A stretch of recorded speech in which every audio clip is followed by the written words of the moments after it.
When routine is thrown out of the picture. Takeoff power set. When cutting corners cuts lives. Full power set. This is the sad tale of Air Africa's crash.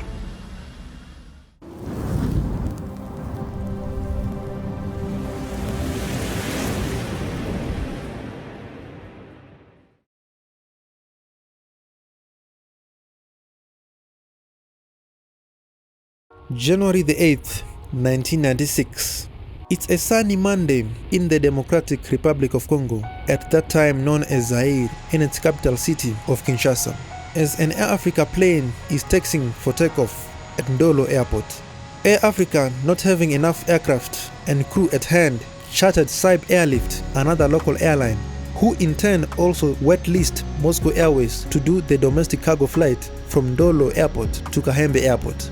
It takes around 1 hour to 2 hours to complete the flight. A wet lease is when an airline employs another airline together with their full crew to do their flight. They are paid per hour. The plane that Moscow Airline provided to Saib Airlift is an Antonov An-32B, a reliable and strong aircraft. With 2 tons of cargo plus the fuel, the plane weighed 26 tons.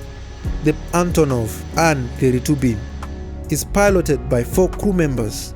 On the left seat is Captain Nikolai Kazaren. On the right seat is co-pilot Andriy Guskov. On the middle seat is flight engineer Andriy Belyaev. On the radio panel is navigator Andriy Kokovikin. And at the back is backup navigator Sergei Glodkin and an Air Africa staff member. At 12:44 local time, we played the cockpit voice recorder and flight data recorder as the crew are about to take off from Ndolo Airport, runway 26. Before we join the crew, have I told you to subscribe? No, I haven't. So please subscribe to the channel. I'm not trying to force you in any way, but here. A few moments later. So please support us by subscribing. It will really mean a lot. Thank you. Before takeoff checklist. Before takeoff checklist. Flaps. 15 set. Briefing. Done. Lights. Are on. Before takeoff checklist complete. All right. Are you guys ready? Yes. Yeah. Kokovikin. I'm ready. Take off.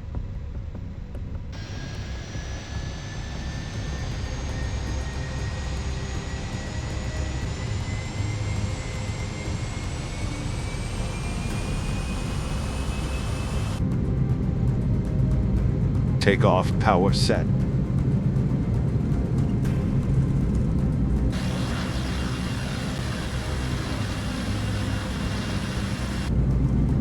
$80 knots. V1. Rotate. Rotate. I'm trying. Pull up! Guys, what's going on? Full power. Full power set. Go up. What's going on there? We can. Abort. Pull revers Abort. on. We can't. We can't. What's going on? Shoot. Brace.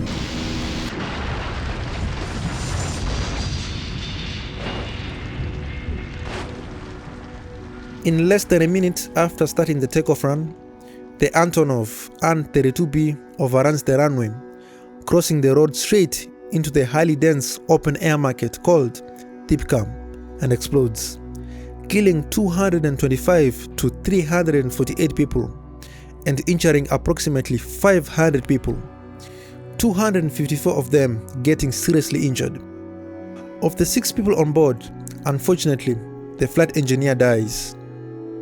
When the crew members get out of the wreckage, they are almost killed by a mob of angry people, but are saved by the police moments later. Of all the deceased people, only 60 people are identified, and the rest are beyond recognizable. It becomes the Democratic Republic of Congo's deadliest air accident, and Africa's deadliest air accident. Hours after the crash, one question, and only one question, starts being asked. Why did this happen? Let's find out. There are 3 factors that can cause this. 1. A mechanical malfunction. 2. Pilot error. 3. Overweight. Let's begin with factor number 1, mechanical malfunction. Anything can happen during a routine takeoff, and a mechanical malfunction is the worst that could happen. After interviewing the pilots of what happened, they testified by saying that when they tried to pull up, the plane remained on the ground and did not rotate, leading us to suspect that the elevators might have jammed. Thankfully, the elevators were not destroyed and were inspected. After the inspection, they found nothing wrong with them. They were in perfect shape. When the cockpit voice recorder and flight data recorder were found and analyzed, they told us and showed us that all parameters were working perfectly. So after a thorough investigation, no mechanical malfunction was found. So let's go to factor number 2, pilot error. After interviewing the pilots and listening to the cockpit voice recorder, 3 errors were found and 1 question remained unanswered. The error that the pilots made was that they waited too long to apply the brakes and reversers, adding fuel to the fire. Their certification to fly the Antonov An-32B had expired, and Moscow Airlines operating license was suspended, and the pilots knew about it. During the interview, 1 question remained unanswered. When the pilots were loading the plane, on the manifest it noted that 2 tons of cargo were loaded, but the pilots testified that they were not sure if it was only 2 tons. That means that the pilots started the takeoff run without knowing their actual weight. Let's go to the final factor, overweight. If it's true that the pilots took off without knowing their true weight, then it's possible that the plane was overweight. To find out, a criminal investigation was started, and what it found was shocking. According to the manifest, there was 2 tons of cargo, but there was a hidden and undocumented extra 9 tons of cargo, making the total cargo weight to 11 tons. And this was no normal cargo, they were guns. Where were the weapons, you ask? These weapons were not going to Cahembe Airport, but they were going to Angola to a movement called National Union for the Total Independence of Angola. This extra 9 tons of cargo made the plane 2 tons to 7 tons overweight. With this extra cargo, this was just an accident waiting to happen. I think we have everything we need to piece this crash together in the chains of events.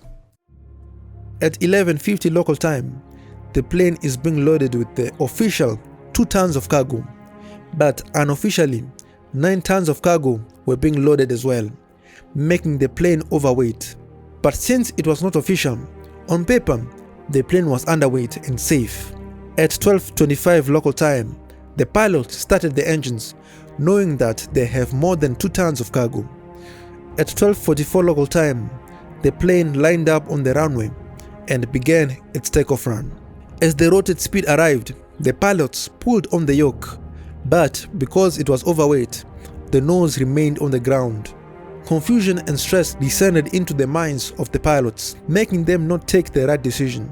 As the plane ran out of runway, that's when the pilots applied the brakes and reversers, but it was already too late. Many errors were made in this event. Why was there an open air market next to an airport? How did the weapons get to the airport? How did the pilots fly with invalid certifications? How did Moscow Airlines operate in the Democratic Republic of Congo when it had been suspended in its own country? Many questions remain unanswered and will never be answered because authorities of the Democratic Republic of Congo refuse to provide the necessary information about the incident. And it can be said about all the other air crashes in the Democratic Republic of Congo. The captain and the co-pilot were sentenced to 2 years in prison. Saib Airlift and Africa Air were fined a total of $1,400,000 to compensate the victims and families of those killed in the air crash. This made the 2 airlines go bankrupt, which made them stop operating. As of today, the market is still open and the airport is still open. May the lost souls rest in peace. Thanks for watching another video of Minutes from Disaster.